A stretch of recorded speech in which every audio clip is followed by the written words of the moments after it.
Hello and welcome to the Markets Hub. This is Wednesday, November 21st. Up first, we're going to talk about the U.S. fiscal cliff, which is threatening to impact more than about 90% of American households. We'll be joined by Damian Paletta, live from Washington, D.C.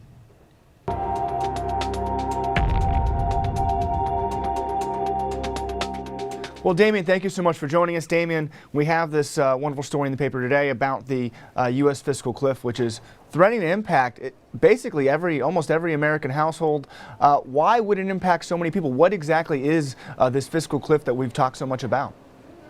Well, that's right. I mean, it would affect us on the tax side and the spending side. On the tax side, taxes on at least 121 million households. That's households, with parents and kids in them.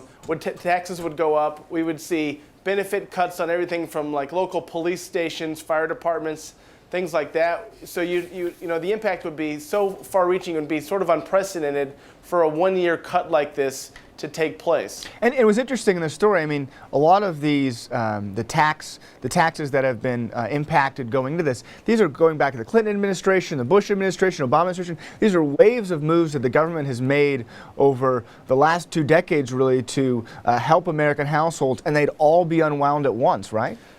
That's right. I mean, one of the confusing things about the current tax code is that it's really a patchwork of all sorts of different tax breaks and incentives.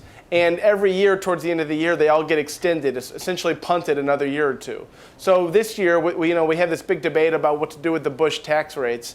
And that's all sort of colliding with these other expiring tax breaks, things like the child tax credit and things like that, estate taxes, things like that, that are all going to be up part of the same negotiations with Congress. So if things really go south and there's a breakdown in talks and we sort of go hurtling over the fiscal cliff in January, all of these tax breaks and changes to tax law are going to reset up, and that's going to have an impact on over 100 million people. Well, this sounds really truly diabolical if they're not able to reach an agreement. I mean, this is impacting everyone from people who make less than $20,000 a year to millionaires living in penthouses in Palm Beach. I mean, it seems like every American will be impacted in some way. As you look at where leaders are right now, they met last Friday. It seemed optimistic. They're taking a break this week for the Thanksgiving holiday. Will they go right back to work come Monday next week? What's the latest on whether they're actually going to come to some sort of agreement and not just punt this forward? Well, we expect them to meet next week. It might not be Monday. They might need some more time to sort of get organized. My view or my sense is that they had some pretty optimistic rhetoric coming out of the meeting last week, but it's going to be tough sledding for a few weeks. I mean, once they really get down to the nitty-gritty, what to do with the Bush tax cuts, what to do with defense spending cuts, what to do with Medicare, Medicaid, and even Social Security, those are some really tough issues to sort through, and it's likely that this kind of happy talk might fade away pretty fast. So I'm expecting a few weeks at least of some pretty volatile situations on the Hill and with the White House. They're definitely going to try, and they're going to try to plow through some of the easier stuff first. But once they really get to the tough issues, the Bush era tax cuts and Medicare, things like that, it's going to be really tough for them to cut a deal soon, and that's why a lot of folks expect it might, we might get close to Christmas before they really settle things out. And is that, ultimately, as you mentioned, there'll be some easy going in the beginning, but is it really the Bush era tax cuts, Medicare spending, are those the big issues that you foresee that are really going to have some issues getting some bipartisan agreement on how to deal with this?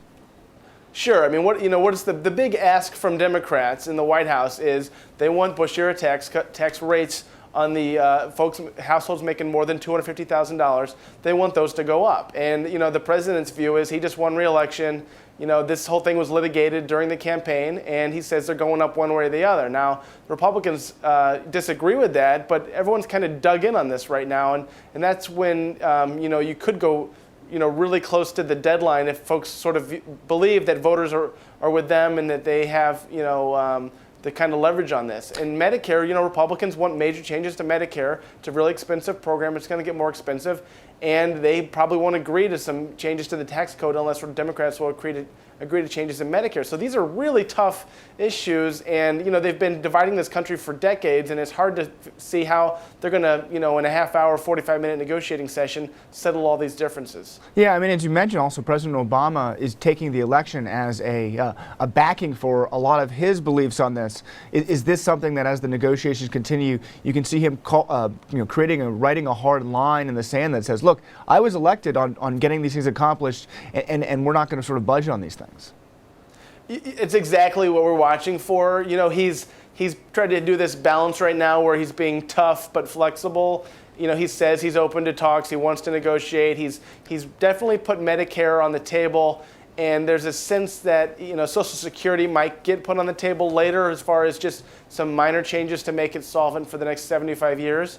But there could be a point when everyone goes back to their bunkers and they start throwing grenades at each other, where they do start to take election mandates and things like that, and trying to club each other with it. So at this point, everyone's talking like they want to cut a deal, but once they really get down to these tough issues, I think it's going to be a little harder, and that's when we might see some of the old politics from last year creep back into the conversation. Terrific. Thank you so much for joining us. That was Damian Paletta from our office in Washington, D.C. Damian and the rest of the team down there will be covering every angle when it comes to the fiscal cliff. Please make sure to go on to WSJ.com and read the paper each morning as we look into this developing story, especially as we get into the latter part of the year.